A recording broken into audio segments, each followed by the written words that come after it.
જૂનાગઢમાં ગિરનાર બચાવો આંદોલનની શરૂઆત. ગિરનાર બચાવવા સનાતનીઓની મહારેલી. જૂનાગઢ સહિત દેશભરમાંથી લોકો જોડાશે. તૈયારીઓને અંતિમ ઓપ આપવામાં આવી રહ્યો છે. વિવિધ સમિતિઓને જવાબદારીઓ પણ સોંપાઈ છે. વિવિધ આયોજનો કરવામાં આવ્યા છે. મહારેલીને સફળ બનાવવા તંત્ર સક્રિય છે.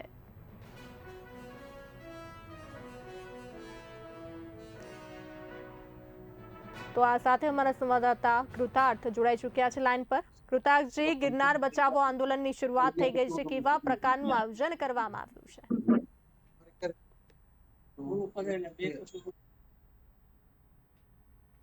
કૃતાર્થજી, મારો અવાજ આવી રહ્યો છે આપને?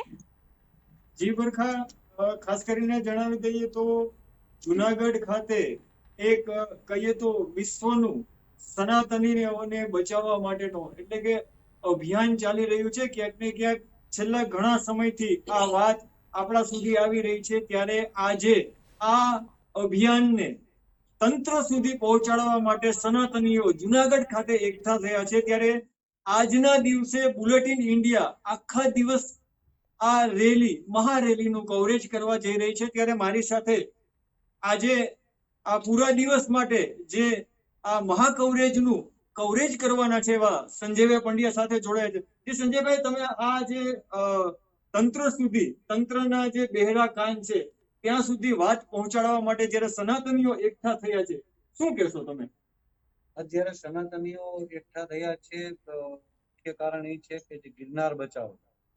ગિરનારમાં આજે જ્યારે ગિરનારને એક તપોભૂમિ જેને કહી શકાય, જેમાં સંતો મહંતો મહાદેવ થી આજે ગિરનાર જે હિમાલયથી પણ પૌરાણિક ગિરનાર, અને આજે કોઈ પણ અન્ય ધર્મ સંપ્રદાય એમ કહેતો હોય કે આ ગિરનાર અમારો છે અને ગિરનારમાં પોતાની પેશકદમીઓને વધારતા જાય છે.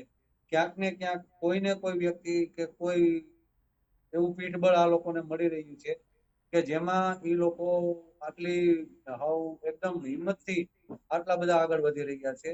અને ઈ હવે જે આગળ ન વધી શકે, ઈ પેશકદમી કે ઈ એને જે કબજો કરવાની જે ભાવના છે એને ક્યાંક ને ક્યાંક બ્રેક કરવા માટે દરેક સનાતનીઓ એકઠા થઈ રહ્યા છે.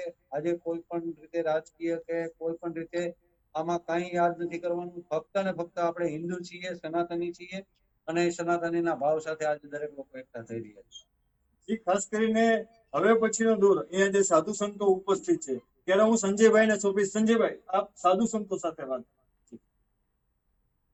બેન બરખા, આજે જયારે સનાતનીઓ જયારે એકઠા થઈ રહ્યા છે ત્યારે આજે ભૂતનાથ મહાદેવના મંદિરના પટાંગણમાં જયારે અનેક સંતો અત્યારે આવી રહ્યા છે અને હજી આવી પણ રહ્યા છે, એમાં આજે આપણે વાત કરશું આ જે મહારેલી છે એ મહારેલી વિશે. બજરંગદાસ બાપુ આપણે ભાલકા તીર્થથી છે, મહામંડલેશ્વર શ્રી બજરંગદાસ બાપુ સાથે વાત કરશું. બાપુ, આ રેલી વિશે. मैं महामंडलेश्वर स्वामी बजरंगदास उदासी पंचायती बड़ा आखेड़ा गीर सोमनाथ जिला के गिरनार पर जे मैं खूब तपस्या करी छे, हूँ रेड्यू छे, जूनो योगी छूं, जूनो महात्मा छूं. अवारनवार मैं रजूआत सरकारश्रीने खूब करी छे के जे गिरनार छे अमारो सनातनी छे, एमां नवनाथ थी 84 64 जोगड़ीनो वास छे. ब्रह्मा विष्णु महेश એને પહેલાનો જે છે એનું નામ છે રેવતાસર. ગિરનાર તો આપણે લોકોએ બધા એનું નામ રાખ્યું છે. સતી અનસૂયાની ભૂમિ છે. બ્રહ્મા વિષ્ણુ મહેશને બાળક બનાવ્યા, ઈ આ ભૂમિ એટલે ગુરુદત્ત ભગવાનની માયા કહેવામાં આવે છે. ત્યાં સરભંગ ઋષિ પણ પધારેલા છે. પેલા યુગની અંદર જેટલા ઋષિ છે એની ઉપર એના બેસણા છે. અત્યારે હાલની તકત જે અમારા સનાતન ધર્મગુરુ છે, તપસ્વીઓ છે, એ ગુફાઓની અંદર તપસ્યા કરે છે.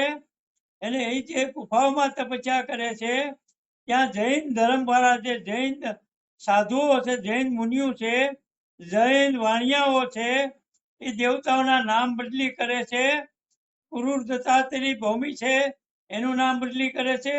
મા અનસૂયાનું, ભવનાથ મહાદેવનું, આ 33 કોટી દેવતાના અલગ અલગ નામ આપતા જાય છે. એને ગુજરાત સરકાર, કેન્દ્ર સરકાર, ગુજરાત સરકાર હરેશભાઈ સંઘવીએ જે આમાં પૂરેપૂરું ધ્યાન નથી દીધું.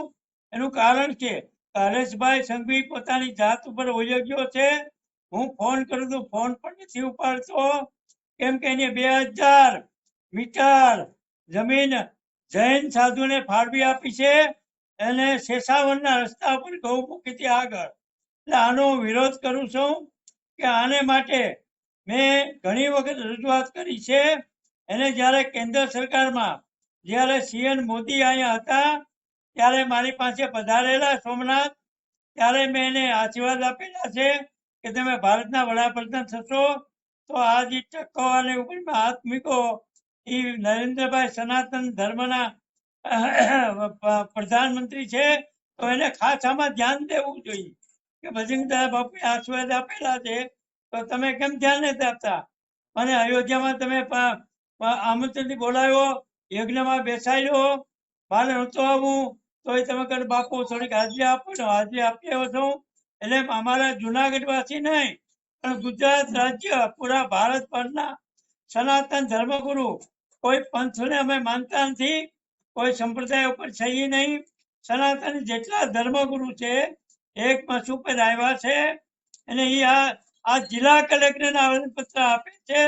25 થી 50,000 માણસ રેલીમાં જોડાય છે. ઝાંસીના મહારાણીના પુતળાની બાજુમાં રેલીનું આયોજન કરવામાં આવ્યું છે. અને ત્યાં બજરંગ દળ, વિશ્વ હિન્દુ પરિષદ, હિન્દુ સેવા સમાજ અને સૌરાષ્ટ્ર અને ગિરનાર પંથના સાધુ સંતો જોડાણા છે. આ અમારી રજૂઆત છે. આ આવેદનપત્ર કલેક્ટર સ્વીકારવાના છે. એને જરૂર પડશે તો કેન્દ્રમાં પણ અમે રજૂઆત કરશું. એને આ જે છે ઝાડવા ખોદી નાખ્યા છે એ જમીન વાળવાના. બિલકુલ ઠીક. આપની વેદના જે છે સરકાર સુધી ચોક્કસથી પહોંચશે. કૃતાજી, અમારી સાથે જોડાવા બદલ આપનો ખૂબ ખૂબ આભાર. તો જૂનાગઢમાં ગિરનાર બચાવો આંદોલનની શરૂઆત થઈ ગઈ છે. ગિરનાર બચાવવા સનાતનીઓની મહારેલી યોજાશે, જેમાં દેશભરમાંથી લોકો જોડાશે.